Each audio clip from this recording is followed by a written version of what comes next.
Hello friends, welcome to दृष्टि IQ YouTube channel. दोस्तों, आज की इस वीडियो में हम लोग देखने वाले हैं 16 सितंबर 2021 की डेली करंट अफेयर्स। तो आज की इस वीडियो में हम लोग कुल 10 क्वेश्चन देखेंगे। ये सभी 10 क्वेश्चन आपकी आगामी परीक्षाओं के लिए काफ़ी महत्वपूर्ण होंगे।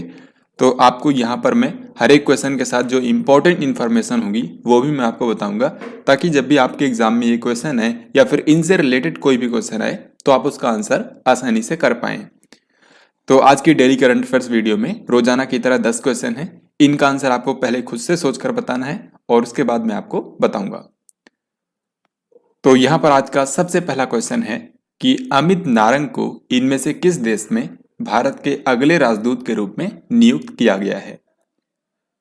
देखिए, जिन भी देशों के साथ भारत के राजनीतिक संबंध हैं उनमें या तो भारत के एक राजदूत अपॉइंट होते हैं या फिर एक उच्चायुक्त। ये सिर्फ कहने के लिए अलग अलग नाम है, लेकिन दोनों एक ही पद हैं। तो अमित नारंग जो हैं, इनको कौन से देश में भारत के अगले राजदूत के रूप में अपॉइंट किया गया है, ये पूछा जा रहा है। तो इसका सही आंसर होगा ऑप्शन बी, यानी कि ओमान। तो ओमान जो कि एक खाड़ी देश है, यहाँ पर अमित नारंग को भारत के अगले राजदूत के रूप में अपॉइंट किया गया है। ओमान की अगर हम बात करें तो इसकी राजधानी है मस्कट और यहाँ की करेंसी है रियाल। तो ओमान में भारत के नए राजदूत होंगे अमित नारंग। यहाँ पर मैं आपको एक इंटरेस्टिंग पॉइंट बताता हूँ। ओमान के जो पूर्व सुल्तान थे कबूस बिन सईद, इनको साल 2019 के लिए भारत सरकार ने गांधी शांति पुरस्कार से सम्मानित किया है। ये आपको अच्छे से याद रखना है, गांधी शांति पुरस्कार 2019 में दिया गया था कबूस बिन सईद को।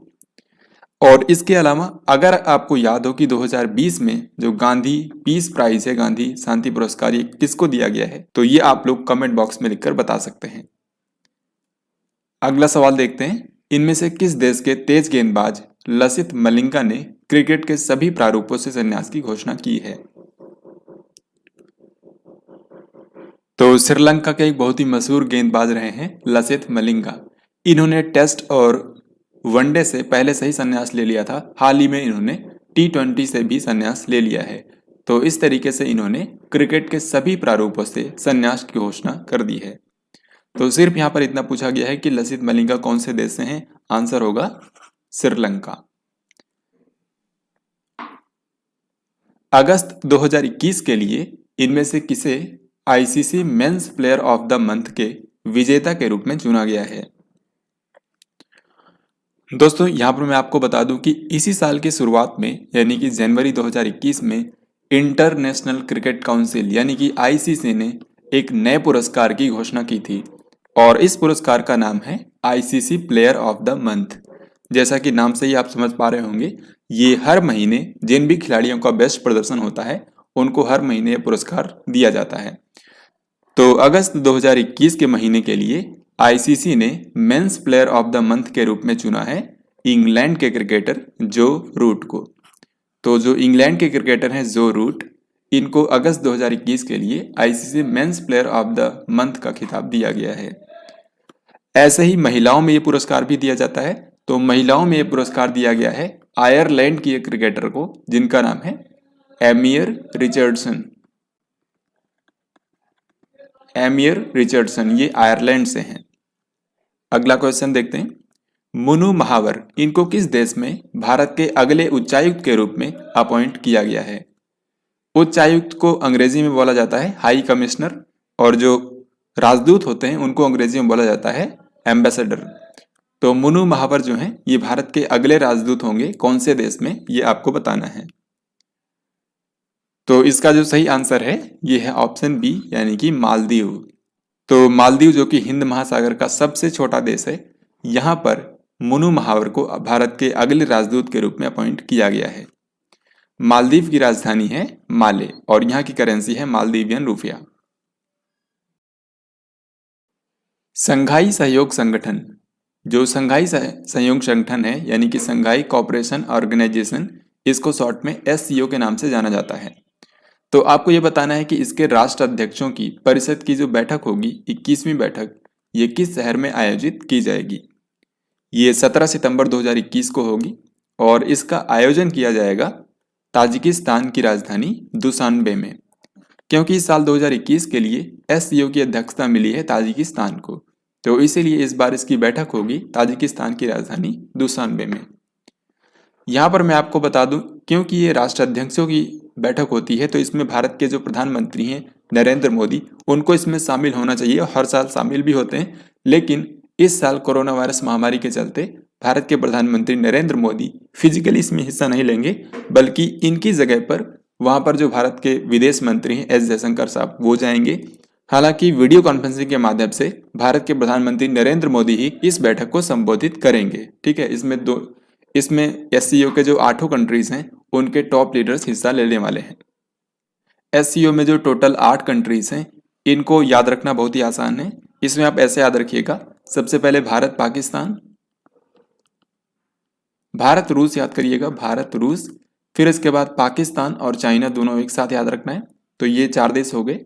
इसके बाद मध्य एशिया के जो 5 कंट्रीज हैं उनमें से आपको तुर्कमेनिस्तान को छोड़कर बाकी जो चारों कंट्रीज हैं उनको लिख लेना है। यानी कि आपका हो जाएगा ताजिकिस्तान, उज्बेकिस्तान, किर्गिस्तान और Kazakhstan. TUKK Tajikistan, Uzbekistan, Kyrgyzstan और कजाकिस्तान। तो इस तरीके से ये 8 कंट्रीज जो हैं ये एससीओ के मेंबर देश हैं। इनमें से किस केंद्र शासित प्रदेश में एक ग्राम पंचायत एक डिजिटल भुगतान सखी मिशन की शुरुआत की गई है? इसका सही उत्तर हो जाएगा ऑप्शन डी, यानी कि जम्मू कश्मीर। तो जम्मू कश्मीर के जो उपराज्यपाल हैं मनोज सिन्हा, इन्होंने हाल ही में एक ग्राम पंचायत एक डिजिटल भुगतान सखी मिशन की शुरुआत की है। तो इसमें बेसिकली क्या है कि जम्मू कश्मीर के दूर दराज के जो क्षेत्र हैं वहां पर बैंकिंग सुविधाएं और वित्तीय सुविधाएं पहुंचाने के लिए हर एक ग्राम पंचायत में एक डिजिटल भुगतान सखी को अपॉइंट किया जाएगा। यानी कि जो स्वयं सहायता समूह है जम्मू कश्मीर में, महिला स्वयं सहायता समूह है, उनमें से किसी महिला को चुना जाएगा और उनको हर एक ग्राम पंचायत में एक एक अपॉइंट किया जाएगा। तो इस तरीके से जम्मू कश्मीर के जो दूर दराज के क्षेत्र हैं वहां पर बैंकिंग और वित्तीय सुविधाएं पहुंचाई जाएंगी। तो इसका सही आंसर होगा जम्मू कश्मीर। अंतर्राष्ट्रीय लोकतंत्र दिवस के अवसर पर संसद टीवी का किसने शुभारंभ किया? तो लोकसभा टीवी और राज्यसभा टीवी का विलय करके अब संसद टीवी को लॉन्च किया गया है। अंतर्राष्ट्रीय लोकतंत्र दिवस आप जानते हैं हर साल 15 सितंबर को मनाया जाता है। तो इस साल अंतर्राष्ट्रीय लोकतंत्र दिवस के अवसर पर भारत के 3 बड़े लीडर्स ने संसद टीवी का शुभारंभ किया है और ये हैं भारत के प्रधानमंत्री नरेंद्र मोदी, लोकसभा के अध्यक्ष ओम बिरला और भारत के उपराष्ट्रपति, साथ ही राज्यसभा के जो सभापति होते हैं वो उपराष्ट्रपति ही होते हैं, यानी कि वेंकैया नायडू। तो इन तीनों लोगों ने संयुक्त रूप से संसद टीवी का शुभारंभ किया है। इसका लोगो वगैरह भी लॉन्च किया गया है। साथ ही यूट्यूब चैनल जो राज्यसभा टीवी था उसका नाम भी अब बदल करके संसद टीवी कर दिया गया है। तो इस पर संसद में जितनी भी गतिविधि होगी, चाहे वो लोकसभा में हो राज्यसभा में हो, उन सब का प्रसारण संसद टीवी पर ही किया जाएगा। बाकी एक चीज आपको और याद रखना है, संसद टीवी के जो CEO हैं उनका नाम है रवि कपूर। दुनिया भर में प्रत्येक वर्ष ओजोन संरक्षण दिवस कब मनाया जाता है? इसका सही उत्तर होगा ऑप्शन सी, यानी कि 16 सितंबर। जो ओजोन लेयर है ये हमारी जो सूरज की अल्ट्रावायलेट रेज आती हैं उनसे रक्षा करता है और ये ऑक्सीजन के 3 परमाणु से मिलकर बनता है। तो ओजोन लेयर जो है ये हमारे लिए काफी महत्वपूर्ण है, इसीलिए इसके संरक्षण हेतु हर साल 16 सितंबर को ओजोन संरक्षण दिवस मनाया जाता है। इसकी शुरुआत हुई थी साल 1995 में, यानी कि ये 1995 में पहली बार मनाया गया था बाय यूनाइटेड नेशंस और तब से ये लगातार मनाया जा रहा है। 15 सितंबर 2021 को दूरदर्शन का कौन सा स्थापना दिवस मनाया गया? तो जिस दिन अंतर्राष्ट्रीय लोकतंत्र दिवस होता है 15 सितंबर को, इसी दिन दूरदर्शन का स्थापना दिवस भी होता है, क्योंकि दूरदर्शन की स्थापना हुई थी 15 सितंबर 1959 को। तो 1960 से 1 साल पहले इसकी स्थापना की गई थी 15 सितंबर को, इसीलिए हर साल इसका स्थापना दिवस मनाया जाता है। तो इस बार इसका 62वां स्थापना दिवस हाल ही में मनाया गया है। भारत और किस देश ने अपने फास्ट पेमेंट सिस्टम UPI और पे नाउ को जोड़ने की घोषणा की है? तो जिस तरीके से भारत का फास्ट पेमेंट सिस्टम है UPI, यानी कि यूनिफाइड पेमेंट इंटरफेस, इसी तरीके से सिंगापुर का फास्ट पेमेंट सिस्टम है पे नाउ। तो अब इनको लिंक किया जाएगा ताकि ज़्यादा से ज़्यादा यूजर्स इन दोनों का इस्तेमाल कर सकें। तो पे नाउ जो है ये सिंगापुर का एक फास्ट पेमेंट सिस्टम है। तो इन्हीं दोनों को लिंक करने के लिए हाल ही में एक परियोजना के लिए दोनों देशों की सरकारों ने घोषणा की है। तो इसका सही आंसर होगा सिंगापुर। तो अब हम लोग देखते हैं कल का क्वेश्चन जो मैंने आपसे कल पूछा था। कल का सवाल यह था कि असम विधानसभा चुनाव 2021 में किस पार्टी ने सर्वाधिक सीटों पर जीत दर्ज की है। इस साल जो असम में विधानसभा चुनाव हुए थे उनमें से कौन सी पार्टी ने सबसे ज्यादा सीटों पर जीत हासिल की थी। तो ये पार्टी है भारतीय जनता पार्टी।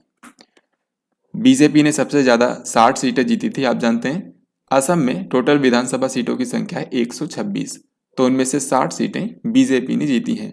हालांकि यहाँ पर आप देख सकते हैं बहुमत के लिए इसका हाफ प्लस 1 यानी कि टोटल 64 सीटें चाहिए थी, लेकिन अधिकतम 60 सीटें जीती थी बीजेपी ने।